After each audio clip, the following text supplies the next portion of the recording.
Welcome to கணினி ஆதான்.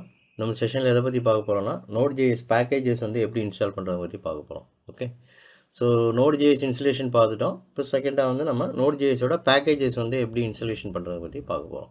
Okay, so first பார்த்தீங்கன்னா PM2ன்னு ஒரு பேக்கேஜ் இன்ஸ்டால் பண்ண போகிறோம். ஸோ அது எதுக்குன்னு பார்த்தீங்கன்னா ப்ராசஸ் மேனேஜர், அதாவது Node.jsோட பேக்கேஜஸ் வந்து மேனேஜ் பண்ணுறதுக்கு PM2ங்கிற ஒரு பேக்கேஜ் வந்து நம்ம யூஸ் பண்ணுறோம். ஓகே, நெக்ஸ்ட்டு பார்த்தீங்கன்னா HTTP சர்வர்னு ஒரு பேக்கேஜ் யூஸ் பண்ண போகிறோம். ஸோ அது வந்து ஃப்ரண்ட் அண்ட் ஒரு வெப் சர்வர் மாதிரி உங்களுக்கு ஒர்க் ஆகும். சரிங்களா? ஸோ HTTP சர்வர், ஸோ அதுவும் இன்ஸ்டால் பண்ணுறது எப்படின்னு பார்க்க போகிறோம்.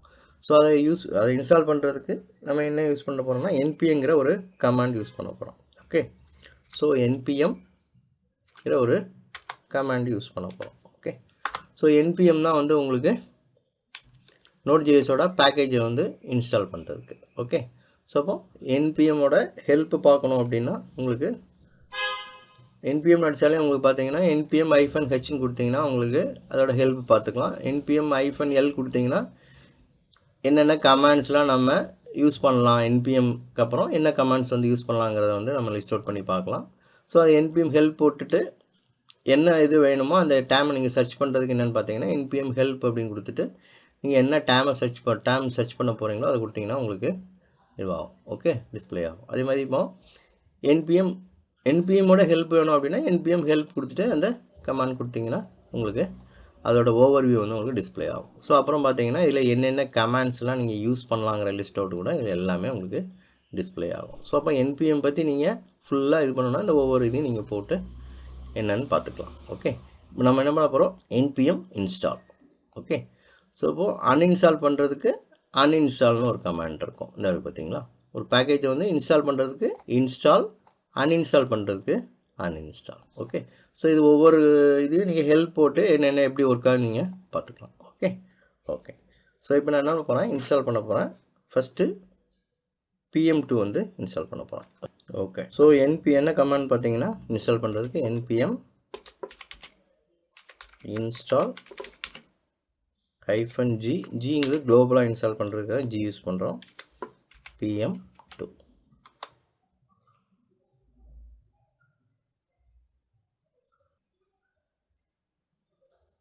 ஓகே, ஸோ இப்போ வந்து PM2 இன்ஸ்டால் பண்ணியாச்சு. PM2 இன்ஸ்டால் பண்ண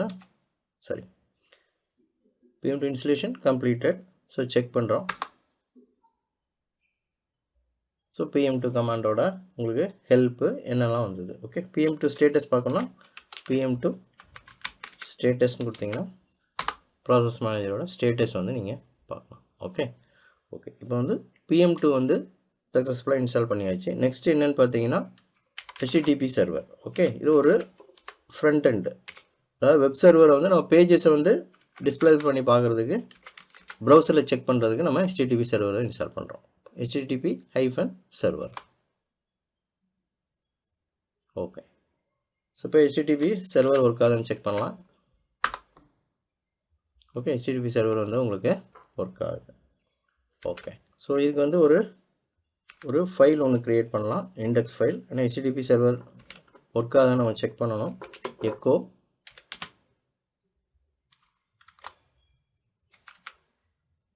welcome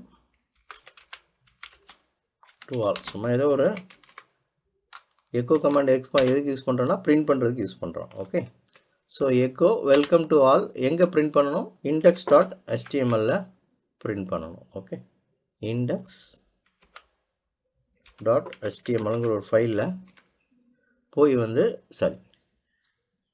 echo welcome to all greater than index.htmlனா index.html ஒரு ஃபைலு. ஓகே, ஸோ எக்கோங்கிறது பிரிண்ட் பண்ணுறதுக்கான கமாண்டு.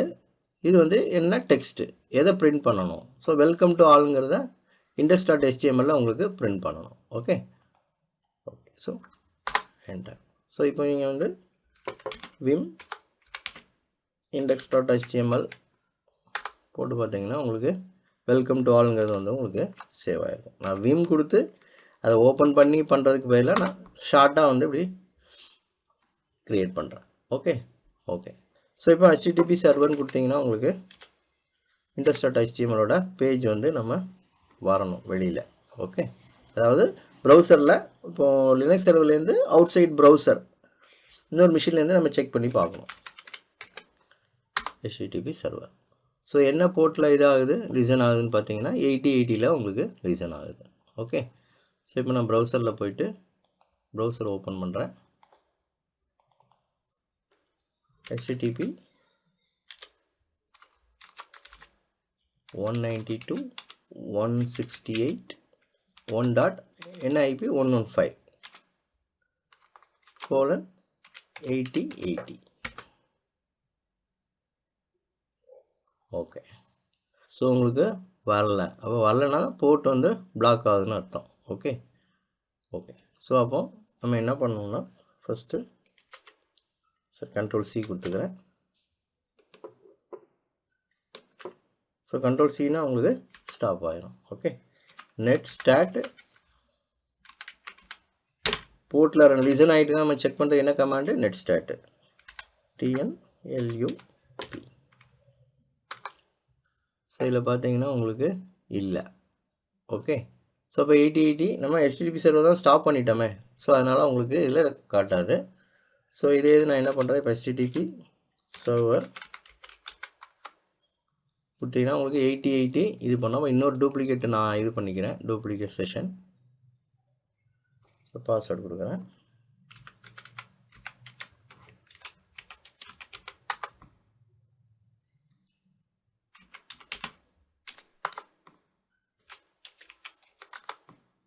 ஓகே. ஸோ இப்போ நீங்கள் செக் பண்ணி பாருங்கள் நெட் ஸ்டார்ட் கமாண்ட் கொடுத்து, ஏன்னா ரன்னில் இருக்குது. சரி, டிபின்னு கொடுக்குறேன். ஓகே. TN.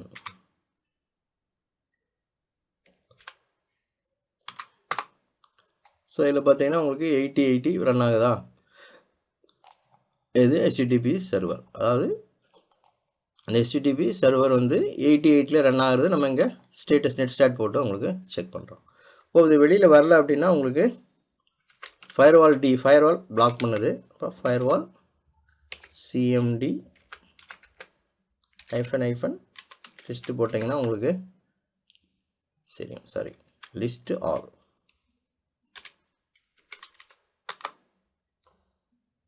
ஸோ இதில் பார்த்தீங்கன்னா உங்களுக்கு 80 போர்ட் வந்து 8080 வந்து ரன் ஆகலை, அதாவது பிளாக் ஆகிருக்கு, இங்கே அலோவ் பண்ணல. ஸோ அப்போ அலோவ் பண்ணணும்னா என்ன பண்ணணும், ஃபயர்வால் CMDயில் போய்ட்டு நம்ம அலோவ் இது வந்து ஆட் பண்ணணும், ரூல் வந்து ஆட் பண்ணணும். ஃபயர்வால் CMD -add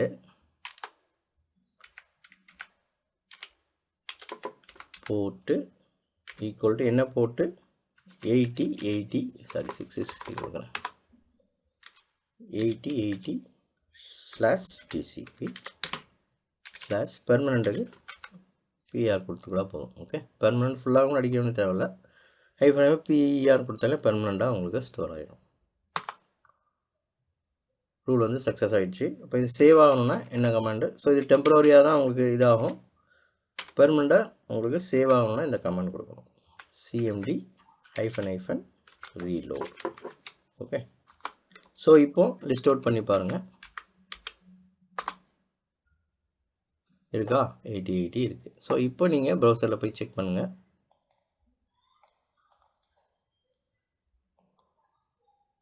வந்துச்சா, welcome to all. Okay. So அப்போ நம்ம சக்ஸஸ்ஃபுல்லாக நம்ம வந்து HTTP சர்வரை இன்ஸ்டால் பண்ணி செக் பண்ணி பார்த்துட்டோம். ஓகே.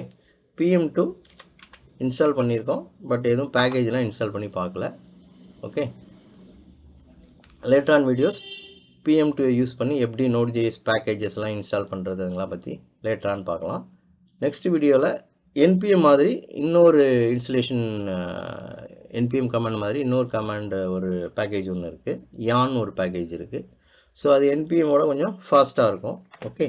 ஸோ அந்த யான்கிற கமாண்டை வந்து அந்த பேக்கேஜை வந்து எப்படி இன்ஸ்டால் பண்ணுறங்கிறத நெக்ஸ்ட் வீடியோவில் பார்க்கலாம். ஓகே. ஸோ இப்போ இந்த வீடியோவில் நம்ம என்ன பார்த்துருக்கோம், இந்த செஷனில் NPM பேக்கேஜஸ், அதாவது NPM பேக்கேஜஸ் வந்து எப்படி இன்ஸ்டால் பண்ணுறதை பற்றி பார்த்துருக்கோம். ஸோ அது என்னென்ன பேக்கேஜஸ்ன்னு பார்த்தீங்கன்னா PM2னா ப்ராசஸ் மேனேஜர், அதாவது Node.js பேக்கேஜை வந்து மெயின்டைன் பண்ணுறதுக்கு மேனேஜ் பண்ணுறதுக்கு நம்ம PM2ங்கிற ஒரு பேக்கேஜ் வந்து யூஸ் பண்ணுவோம். ஸோ அதை எப்படி இன்ஸ்டலேஷன் பண்ணுறதுன்னு பற்றி பார்த்துருக்கோம். அப்புறம் HTTP சர்வர்னு ஒரு பேக்கேஜ் பற்றி பார்த்துருக்கோம். அது எதுக்குன்னு பார்த்தீங்கன்னா நம்மளோட பேஜை வந்து வெப் பேஜை வந்து எப்படி வந்து டிஸ்பிளே பண்ணணும், வெப் பேஜை வந்து நம்ம வந்து அவுட்புட் இது பண்ணோம்னா ஒரு வெப் சர்வர் வழியாக தான் பண்ண முடியும். ஸோ அப்போ அந்த வெப் பேஜை வந்து நம்ம இது பண்ணுறதுக்காக என்ன பண்ணுறோம், HTTP சர்வருங்கிற ஒரு பேக்கேஜ் வந்து யூஸ் பண்ணுறோம். ஸோ அதை எப்படி இன்ஸ்டால் பண்ணுறதுன்னு பார்த்துருக்கோம். ஓகே, நெக்ஸ்ட் வீடியோவில் இன்னொரு பேக்கேஜான யான் ஒரு பேக்கேஜ் இருக்குது, அதை எப்படி இன்ஸ்டலேஷன் பண்ணுறதை பற்றி பார்க்கலாம். Okay, thank you.